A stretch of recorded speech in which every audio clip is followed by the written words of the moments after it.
Rasulullah bertanya kepada malaikat Jibril, "Wahai Jibril, apakah sama pintu-pintu neraka itu dengan pintu rumah kami?"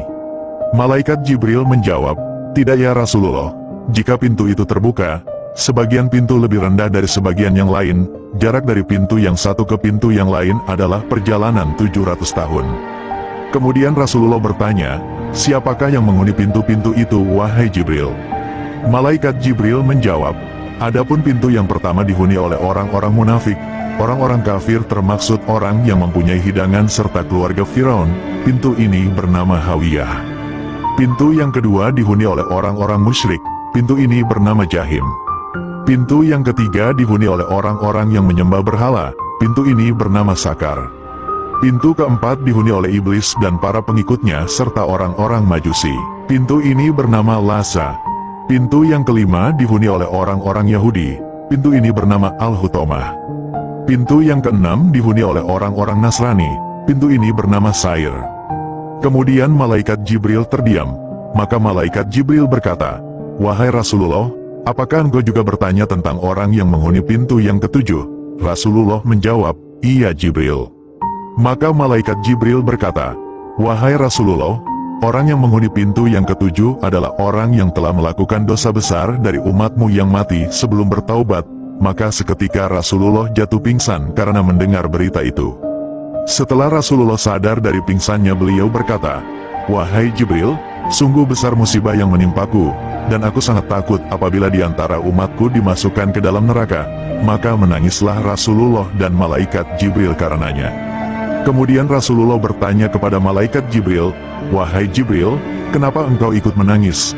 Bukankah engkau Ruhul Amin, ruh yang dipercaya?" Malaikat Jibril menjawab, "Aku takut kalau sekiranya aku diuji sebagaimana ujian yang telah diberikan kepada Harut dan Marut, itulah yang menyebabkan aku menangis." Maka Allah Ta'ala berfirman, "Wahai Jibril, wahai Muhammad, sesungguhnya aku jauhkan kalian berdua dari api neraka, akan tetapi janganlah kalian merasa aman dari siksaku." Rasulullah bertanya kepada malaikat Jibril, "Wahai Jibril, apakah sama pintu-pintu neraka itu dengan pintu rumah kami?" Malaikat Jibril menjawab, "Tidak ya Rasulullah, jika pintu itu terbuka, sebagian pintu lebih rendah dari sebagian yang lain, jarak dari pintu yang satu ke pintu yang lain adalah perjalanan 700 tahun. Kemudian Rasulullah bertanya, "Siapakah yang menghuni pintu-pintu itu wahai Jibril?"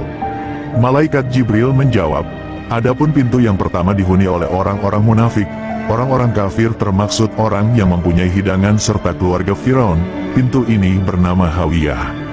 Pintu yang kedua dihuni oleh orang-orang musyrik, pintu ini bernama Jahim. Pintu yang ketiga dihuni oleh orang-orang yang menyembah berhala, pintu ini bernama Sakar. Pintu keempat dihuni oleh iblis dan para pengikutnya serta orang-orang majusi, pintu ini bernama Lasa. Pintu yang kelima dihuni oleh orang-orang Yahudi, pintu ini bernama Al-Hutomah. Pintu yang keenam dihuni oleh orang-orang Nasrani, pintu ini bernama Sair." Kemudian malaikat Jibril terdiam, maka malaikat Jibril berkata, "Wahai Rasulullah, apakah engkau juga bertanya tentang orang yang menghuni pintu yang ketujuh?" Rasulullah menjawab, "Iya Jibril." Maka malaikat Jibril berkata, "Wahai Rasulullah, orang yang menghuni pintu yang ketujuh adalah orang yang telah melakukan dosa besar dari umatmu yang mati sebelum bertaubat." Maka seketika Rasulullah jatuh pingsan karena mendengar berita itu. Setelah Rasulullah sadar dari pingsannya, beliau berkata, "Wahai Jibril, sungguh besar musibah yang menimpaku, dan aku sangat takut apabila di antara umatku dimasukkan ke dalam neraka." Maka menangislah Rasulullah dan malaikat Jibril karenanya. Kemudian Rasulullah bertanya kepada malaikat Jibril, "Wahai Jibril, kenapa engkau ikut menangis? Bukankah engkau Ruhul Amin, ruh yang dipercaya?" Malaikat Jibril menjawab, "Aku takut kalau sekiranya aku diuji sebagaimana ujian yang telah diberikan kepada Harut dan Marut, itulah yang menyebabkan aku menangis." Maka Allah Ta'ala berfirman, "Wahai Jibril, wahai Muhammad, sesungguhnya aku jauhkan kalian berdua dari api neraka, akan tetapi janganlah kalian merasa aman dari siksaku."